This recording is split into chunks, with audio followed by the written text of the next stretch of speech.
Hello everyone, this is Shivangi. Welcome to Shiv classes. Video में हम discuss करने वाले हैं Keynes theory of business cycle. तो आप लोगों का फर्स्ट ईयर वालों को फर्स्ट एग्जाम आपका MSc 102 या 002 जो भी पुराने स्टूडेंट हैं उनका है। तो कैसी चल रही है आप लोगों की तैयारी? सबसे पहले आप सभी को ऑल द बेस्ट। तो वीडियो से कितनी हेल्प मिल रही है कमेंट करके ज़रूर बताना। तो चलिए स्टार्ट करते हैं। तो केन्स ने थ्योरी दी थी जो बिज़नेस साइकिल की। उसने क्या बोला था कि जो बिज़नेस साइकिल है, बिज़नेस जो साइकिल है वो मैंने आपको समझा दिया है लास्ट वीडियो में। वो किसकी वजह से होता है? जो वेरिएशन आ रही है किस में? रेट ऑफ इन्वेस्टमेंट में। ठीक है, अब रेट ऑफ इन्वेस्टमेंट में किस वजह से वेरिएशन आ रही है? Variation the rate of investment जो किसकी वजह से हो रही है?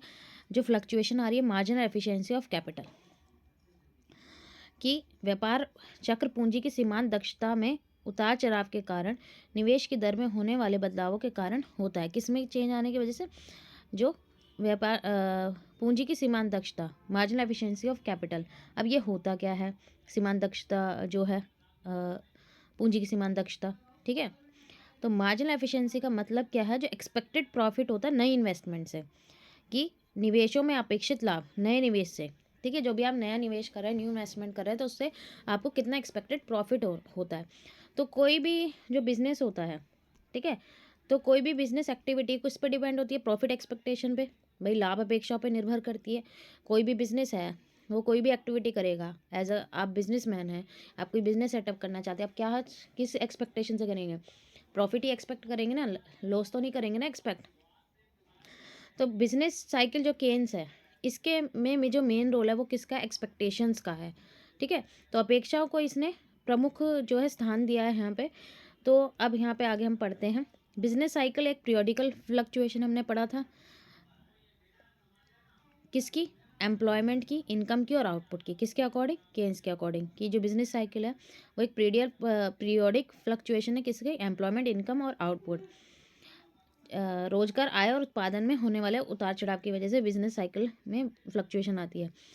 तो केन्स क्या कहता है कि जो इनकम और आउटपुट है वो किसके ऊपर डिपेंड करता है? कि वॉल्यूम ऑफ एम्प्लॉयमेंट कितना है, एम्प्लॉयमेंट की कितनी मात्रा है, कितने लोगों के पास रोजगार है, तो उसी हिसाब से इनकम होगी लोगों की और उस हिसाब से जो है आउटपुट होगा। तो वॉल्यूम ऑफ एम्प्लॉयमेंट जो है डिटरमाइन होती है तीन फैक्टर से, तीन वेरिएबल से, कि भाई वॉल्यूम जो है एम्प्लॉयमेंट की मात्रा जो है वो कितनी होगी, रोजगार की जो मात्रा है, कि मार्जिनल एफिशिएंसी ऑफ कितना है, कैपिटल कितना है, कि भाई आपको एक्सपेक्टेड प्रॉफिट कितना हो रहा है नई इन्वेस्टमेंट से, जो रेट ऑफ इंटरेस्ट चल रहा है इकोनॉमी के अंदर, और जो प्रोपेंसिटी टू कंज्यूम, कि लोग एक्स्ट्रा कितना जो है कंज्यूम कर रहे हैं। ठीक है, कि भाई उनकी इनकम बढ़ने से वो कितना एक्स्ट्रा कंज्यूम कर रहे हैं। तो शॉर्ट पीरियड में जो इंटरेस्ट रेट है और जो प्रोपेंसिटी टू कंज्यूम है वो ज़्यादा हो सकती है और लेस स्टेबल भी हो सकती है। ठीक है, कि भाई जो अल्पावधि में ब्याज दर और भोग प्रवृत्ति क्या हो सकती है? कि भाई स्थिर भी हो सकती है और कम भी हो सकती है। फ्लक्चुएशन जो होती है, तो जो इसलिए जो फ्लक्चुएशन हो रही है वॉल्यूम ऑफ एम्प्लॉयमेंट, वो किसकी वजह से हो रही है? जो मार्जिनल एफिशिएंसी ऑफ कैपिटल है उसकी वजह से जो है एम्प्लॉयमेंट कम ज़्यादा होता है। भाई प्रॉफिट की एक्सपेक्टेशन ज़्यादा होगी इन्वेस्टमेंट करने से, तो वो एम्प्लॉयमेंट क्या करेगा? ज़्यादा इंक्रीज़ करेगा। कि भाई सो ये पता है कि मैं इन्वेस्ट ज़्यादा करूँगा तो मेरे को प्रॉफिट ज़्यादा होगा। प्रॉफिट का कमाने के लिए उसे क्या करना पड़ेगा? प्रोडक्शन इंक्रीज़ करना पड़ेगा। प्रोडक्शन कैसे इंक्रीज़ होगा? जब वो लेबर ज़्यादा हायर करेगा, मतलब लोगों को रोज़गार देगा। ठीक है, तो जो कोर्स है बिजनेस साइकिल का केन्स के अकॉर्डिंग वो क्या कहता है यहाँ पे? कि during the period of expansion marginal efficiency of capital is high. और जब एक्सपेंशन हो रहा है, इकॉनमी ग्रो कर रही है, तो उस टाइम पे जो मार्जिनल एफिशिएंसी ऑफ कैपिटल है वो क्या होगी? हाई होगी। भाई जो आप एक्सपेक्ट कर रहे हैं, कोई बिजनेस है वो एक्सपेक्ट क्या करेगा? कि भाई मेरे को जो है प्रॉफिट भी क्या होगा? अच्छा होगा, एक्सपेक्टेड उसको होगा। तो यहाँ बिजनेस क्या रहता है? ऑप्टिमिस्टिक रहता है और वो रैपिड पेस पे यहाँ पे क्या करता है? इन्वेस्टमेंट करता है। ठीक है, एम्प्लॉयमेंट भी क्या होता है? हाई होता है, तो इनकम भी क्या होगी? बढ़ेगी। और यहाँ पे ईच इंक्रीमेंट ऑफ इन्वेस्टमेंट, जितने हिसाब से जो इन्वेस्टमेंट बढ़ाई जा रही है उससे कई मल्टीपल इफेक्ट जो है इनकम लोगों की इंक्रीज होती है।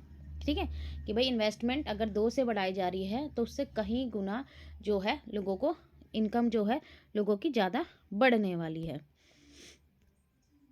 अब जब एंड होता है पीरियड का, तो हाई मार्जिनल एफिशिएंसी जो कैपिटल है वो सेटबैक रिसीव करती है, सेटबैक। ठीक है, दो दिशाओं में यहाँ पे झटका लगता है उसको। कैसे? जो कॉस्ट ऑफ प्रोडक्शन है नई कैपिटल असेट की वो इंक्रीज हो जाती है। जो लागत है नई कैपिटल की वो क्या हो जाती है, इंक्रीज हो जाती है। किस वजह से? शॉर्टेज हो जाती है और यहाँ पे श्रम की क्या हो जाती है, कमी हो जाती है। ठीक है भाई, यहाँ पे जो बोटलनेक्स है मटेरियल का, यहाँ पे वो जो सामग्री है और जो श्रम की कमी है और बाधाएं क्या होने लगती है, उत्पन्न होने लगती है। तो इसकी वजह से जो है उच्च सीमांत दक्षता में क्या आने लगती है, कमी आने लगती है। आपने एक्सपेक्ट करा था कि आपको प्रॉफिट ज़्यादा होने वाला है, लेकिन वो क्या हो जाता है, कम हो जाता है। तो यहाँ आपके पास क्या हो जाता है, अबंडेंस हो जाता है आउटपुट का। ठीक है, तो जिसकी वजह से प्रॉफिट क्या हो जाता है, लो हो जाता है आपके एक्सपेक्टेशन से। मतलब आपने सोचा था मैं इतने सेल करूँगा तो मुझे, लेकिन डिमांड ही नहीं हो रही है। डिमांड नहीं हो रही है तो फिर आपकी सेल नहीं होगी, अबंडेंस हो जाएगा आउटपुट का प्रोड्यूसर के पास, तो क्या होगा, उसका प्रॉफिट जो है वो क्या हो जाएगा, लो हो जाएगा। जैसे ही कोई बिज़नेस, यहाँ पे बिज़नेस क्या करता है, पहले उसको क्या रहता है कि ऑप्टिमिज्म रहता है, कि भाई आशावाद रहता है कि हाँ भाई मेरे को जो है मुनाफा होने वाला है।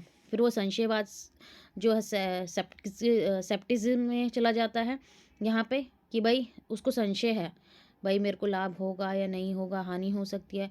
और फिर वो निराशावाद में, पैसिमिज्म में चला जाता है। क्यों? क्योंकि उसने एक्सपेक्टेड किया था कि मुझे क्या होने वाला है, प्रॉफिट, बट वो उसको हानि हो जाती है। तो जो यहाँ मार्जिनल एफिशिएंसी ऑफ कैपिटल है वो कोलैप्स हो जाती है। ठीक है, तो यहाँ पे जो सीमांत दक्षता है अचानक से विनाशकारी रूप ले लेती है। एक्सपेक्टेड किया था कि प्रॉफिट होने वाला है। जैसे इसमें एग्जांपल है कि एक बिजनेसमैन है, उसने देखा कि इन्वेस्टमेंट जो है उससे एक्सपेक्टेड उसको यील्ड 10% होने वाला है, रिटर्न जो मिलेगा, लेकिन सिर्फ उसको 3% मिलता है, जिससे उसकी इनकम क्या हो जाएगी, और रिड्यूस हो जाएगी। तो यहाँ डाउनवर्ड मूवमेंट हो रही है कि जिस हिसाब से इन्वेस्टमेंट की थी, जितना इन्वेस्टमेंट में कमी आ रही है उससे कहीं ज़्यादा कमी किस में आ जाएगी, इनकम में आ जाएगी। तो इकॉनमी किस में पहुँच जाएगी, संकट में, डिप्रेशन में, क्राइसिस में, डिप्रेशन में, मंदी और संकट में पहुँच जाएगी। फिर दोबारा से रिकवरी, फिर क्या होगी भाई, डिप्रेशन के बाद क्या होता है, फिर से रिकवरी आएगा, लोगों का जो कॉन्फिडेंस है वो बिल्ड होगा। फिर दोबारा से मार्जिनल एफिशिएंसी क्या होगी, गेन, कैपिटल भाई जो मार्जिनल एफिशिएंसी है वो दोबारा से क्या होगी, इंक्रीज होगी। फिर वही प्रोसेस जो है चलती रहती है कि यहाँ पे जो पीरियड ऑफ, भाई ये this will happen after the period of time necessary, उस समय अवधि के बाद होगा जो टिकाऊ पूंजी के उस हिस्से के शेयर प्रचलन के लिए है। भाई अब यहाँ पे क्या है, भाई जब एक्सेस हो जाएगी किसी भी चीज़ की तो डिप्रेशन आना ही है। भाई जो कंज्यूमर का जो स्टॉक है, excess stock of consumer good, ठीक है, क्योंकि डिप्रेशन था तो एक्सेस हो जाएगा। अब धीरे धीरे जो है कैपिटल गुड्स जो है भाई उसकी जो स्कार्सिटी है वो क्या होने लगेगी, ग्रो होने लगेगी। कंज्यूमर गुड जो है इंक्रीज करेंगे प्रॉफिट, और एक्सपेक्टेशन जो है प्रॉफिट का वो इंक्रीज होने लगेगा। तो वही है, कैपिटल एफिशिएंसी क्या हो रही है, रिवाइव हो रही है। कंज्यूमर जो यहाँ एक्सपेंशन जो है वो बढ़ रहा है, ट्रेड साइकिल फिर से रिन्यू हो रही है, यहाँ पे फिर से रिकवरी हो रही है। ठीक है, फिर बूम आएगा, फिर क्या आ जाएगा, फिर रिसेशन आएगा, फिर डिप्रेशन आएगा। तो ये जो साइकिल है वो चलती रहती है। ठीक है, अब केन्स ने जो बातें बोली हैं तो उसका क्रिटिसिज्म भी होगा, आलोचना की जाएगी, तो उसकी कुछ वीकनेस भी है। तो internal cause of cycle, trade cycle पे ही इसकी जो थ्योरी है वो बेस है। ठीक है, तो यहाँ पे उसने जो डेवलप करी है अपनी एक्सप्लेनेशन वो है मल्टीप्लायर प्रिंसिपल के साथ ही करी है। ठीक है, कि भाई अगर इन्वेस्टमेंट में इंक्रीज़ किया जाएगा उससे कई गुना ज़्यादा किस में इंक्रीज़ होगा, इनकम में। उसने इंड्यूस्ड इन्वेस्टमेंट को और एक्सिलरेशन इफेक्ट को क्या करा है, इग्नोर करा है। प्रेरित निवेश को और त्वरण प्रभाव को क्या करा है, उसने इग्नोर करा है। तो एक कंप्लीट एक्सप्लेनेशन है ट्रेड साइकिल की, उसमें एक्सटर्नल कॉज भी होने चाहिए, उसने सिर्फ क्या लिया, इंटरनल कॉज लिया। केन्स ने जो है जो determinant marginal efficiency of capital को क्लियरली एक्सप्लेन नहीं किया है, और इसने जो अटैच नहीं कही importance of rate of interest को, उसने सिर्फ रेट ऑफ इंटरेस्ट को एक आइटम लिया है as a cost of production of good. ठीक है, और दूसरी जगह उसने होल्ड करा रेट ऑफ इंटरेस्ट को, जो एक्साइज नहीं करता, इन्फ्लुएंस नहीं करता इन्वेस्टमेंट डिसीजन को। और जबकि रेट ऑफ इंटरेस्ट पे इन्वेस्टमेंट डिसीजन हमारा इफेक्ट करता है, कि रेट ऑफ इंटरेस्ट हाई होगा तो इन्वेस्टमेंट कम होगी, कम होगा तो हम ज़्यादा इन्वेस्टमेंट करेंगे। ठीक है, और जो पीरियोडिकल एस्पेक्ट है फेसिस है बिजनेस साइकिल की, वो किस तरफ चली गई है, डार्कनेस में चली गई है क्योंस थ्योरी में, क्योंकि केन्स ने मेनली डिस्कस करा जो इकोनॉमिक डिप्रेशन है उसकी प्रॉब्लम को। ठीक है, तो यहाँ पे जिसने इसमें मुख्य रूप से ये चिंतित थे। ठीक है, बस इसने आर्थिक मंदी की समस्याओं पर ही यहाँ पे चर्चा की है। तो यहाँ ये टॉपिक हमारा ख़त्म होता है। आई होप आपको क्लियर हो गया हो। अगर वीडियो अच्छी लगी तो like and share subscribe my channel. Thank you.